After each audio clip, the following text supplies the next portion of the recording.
Hello, YouTubers. Welcome to Level-Headed News. This is your host, Brenda. This is the third and final episode that I have for you this morning. Here we are on December the 29th, 2016. I have three articles in this episode. The URLs are in the description of the video for your convenience, so you can do your research or check out videos in them or whatever you need to do. The first article that I have for you is off of thehill.com, and it says Obama creates national monument Utah and Nevada. President Obama protected two massive areas in the American West on Wednesday, including a swath of southern Utah that has been at the center of a contentious battle over land protection for years. The areas newly protected from development are the Bears Ears National Monument in Utah and the Gold Butte National Monument in Nevada. Both areas are owned by the Federal Bureau of Land Management. The actions further cement the aggressive conservation legacy of Obama, who has protected more land and water than any other president under the Iniquities Act. But the designations are among the most controversial and due on Obama, with strong opposition among local and state leaders. Obama said in a statement that the designations protect some of our country's most important cultural treasures, including abundant rock art, archaeological sites sacred by the Native American tribes. Today's actions will help protect this cultural legacy and will ensure that future generations are able to enjoy and appreciate these scenic and historic landscapes, he continued.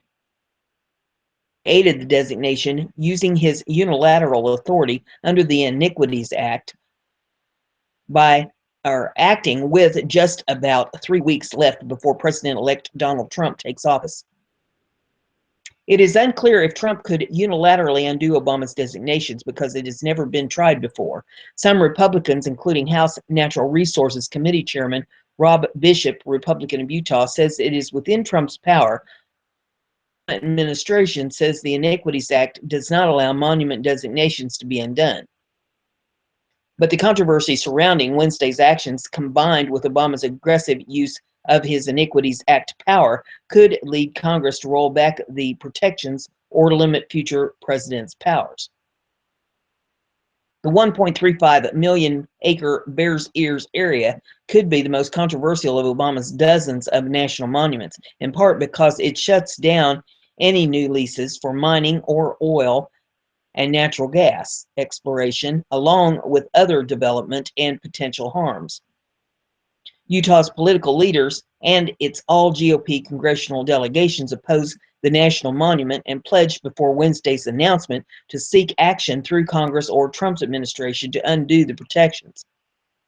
It protects numerous sites that are significant to nearby American Indian tribes for cultural, religious, and historic reasons.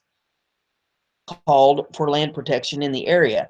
The Utah congressional delegation has recently pushed a legislative package it calls an initiative to protect some areas and avoid monument designation, although it never passed. Christine Golfus, managing director of the White House Council on Environmental Quality, cited that proposal in other recent decades as Obama's guiding principles for designation. The new monument responds to both of these recent proposals to include areas where there is the strongest agreement about the need for protection and to ensure that traditional uses and historical activities, grazing, and outdoor recreation, she told reporters. Russell Begay, president of the Navajo Nation, welcomed the Bears Ears designation, even though it is smaller than his tribe and others hoped for. This is an exciting day for the Navajo Nation, for our traditional leaders, for elected leaders across the Navajo Nation, tribes that live in the area who have always looked to Bears Ears as a place of refuge, as a place where we can gather herbs and medicinal plants, and a place of prayer and sacredness, he said. Mike Lee, Republican of Utah, slammed Obama's decision.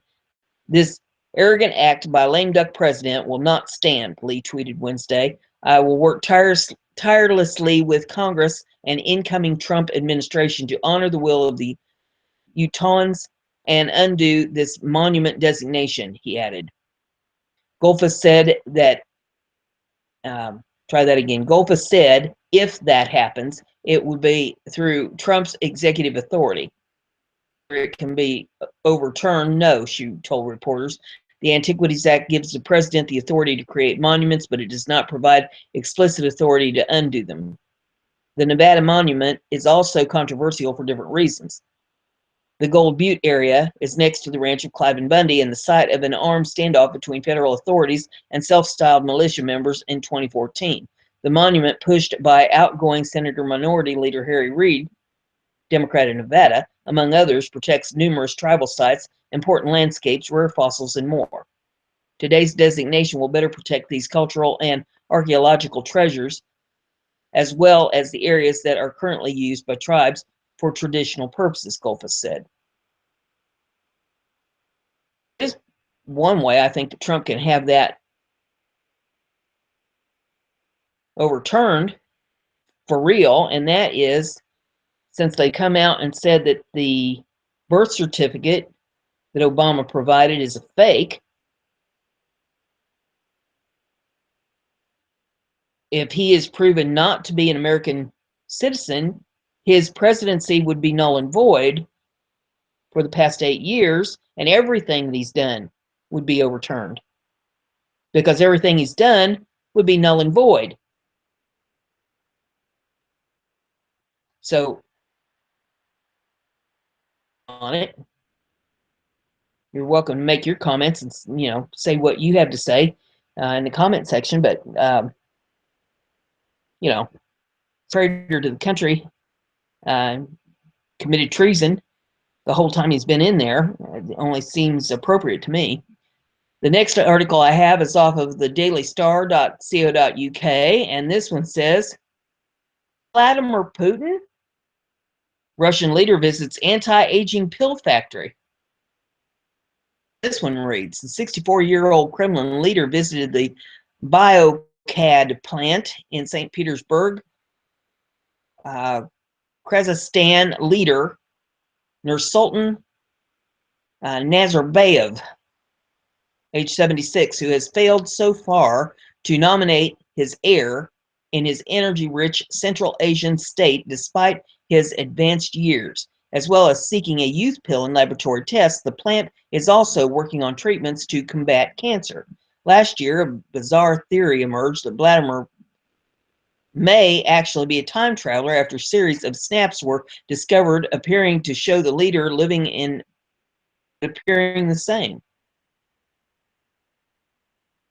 Of an anti-aging breakthrough, scientist Alexander Karabazek told Putin and Nazarbayev, we are expecting the first results within a year. Our goal is not to extend life, but more to allow a person to improve the quality of life and feel younger. Such therapy should help reduce risk of cardiovascular disease and cancer, which are the two main causes of mortality worldwide. Should the clinical trials be successful, youth pills would life to 130 years in just 20 or 30 years, the two presidents were told. Seen as Russia's leading innovative biotechnology company, under their respective constitutions, Putin is limited to one term in office in the Kremlin, while technically Nazarbayev could go on forever if his health permits. Putin said last week it was too early to say if he would stand for re-election in 2018, while Nazarbayev, known as leader of the nation, won the new 5-year mandate with 98% of the vote in 2015. The visit to the anti-aging plant came soon after a strong hint from Putin camp that he does intend to stay in power until the age of 71. A close ally of the strongman, formerly his chief of staff and now Speaker of the Russian Parliament, has publicly called on him to speak or to seek another 6-year term in 2018. People are waiting for it, says Volodin, a key player in the United Russian Party, Putin's vehicle of power. I'm not just counting on it. The move to trumpet another term for 64-year-old Putin comes less than a month before Donald Trump, seen as being more open to the Kremlin leader than the incumbent Barack Obama, takes over the White House. We have a candidate, said Volodin. Keep supporting him. You know him, and I think you will support him too, because he is a man who has proven with his labor and his service that he can do a lot for Russia, that he loves it for our country, and he is acknowledged for the whole world.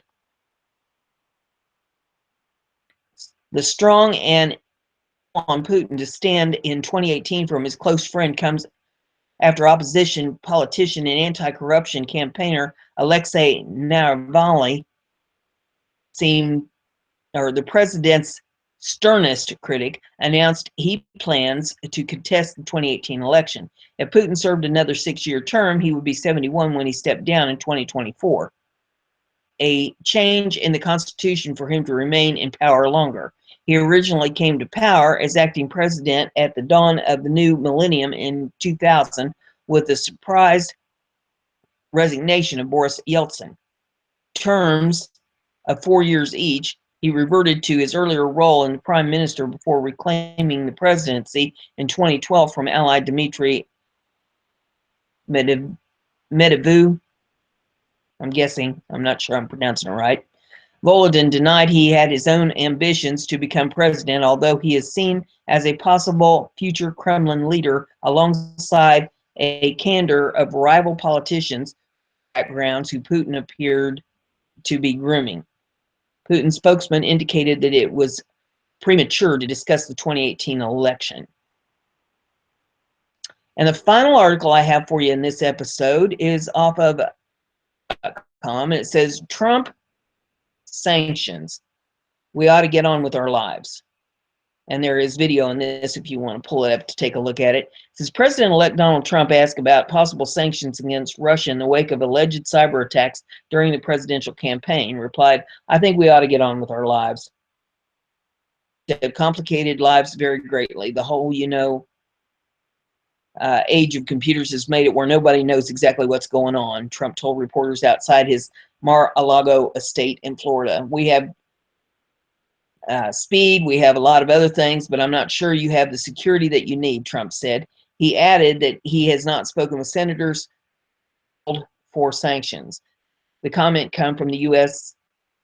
said to be preparing to take retaliatory steps against Russia after political institutions were hacked during the presidential campaign. Those steps could include sanctions. Emails stolen from Democratic National Committee were leaked online, and messages stolen from Hillary Clinton's campaign chairman, John Podesta, later appeared on the website WikiLeaks. NBC News has previously reported that U.S. intelligence officials believed with a high level of confidence that Russian President Vladimir Putin became personally involved in the alleged covert Russian campaign to interfere with the U.S. presidential election. Trump made the statements Wednesday after being asked his views generally of sanctions against Russia. He was asked about suggestions by Republican Senator Lindsey Graham that the U.S. should impose sanctions on Putin personally, but Trump said he has not spoken to Graham, noting that they were opponents in the presidential primary campaign. The Obama administration publicly accused the Russian government of directing cyber attacks on U.S. political organizations. Obama earlier this month blamed the highest level of the Russian government for the hacks, noting that not much happens in Russia without Putin giving the green light. Trump has been questioned whether Russia sought to meddle in the election and told Time magazine earlier this month, I don't believe they interfered. Involvement, WikiLeaks has not said where it got the emails it published, and founder Julian Assange has denied was being used by the Russian government. Earlier this month, the U.S. issued new sanctions targeting Russian officials and businesses connected to the annexation of Crimea and the alleged support for separatists in the conflict in eastern Ukraine. The U.S. first issued sanctions against Russia over Crimea and the conflict in the Ukraine in 2014. I have the final article in the final episode I'm going to do this morning, and if there's any breaking news, of course, I'll be bringing that to you, or if I find something good for a special edition, I'll throw that out there as well. If you like what we're doing, give it a thumbs up, share it on your social media.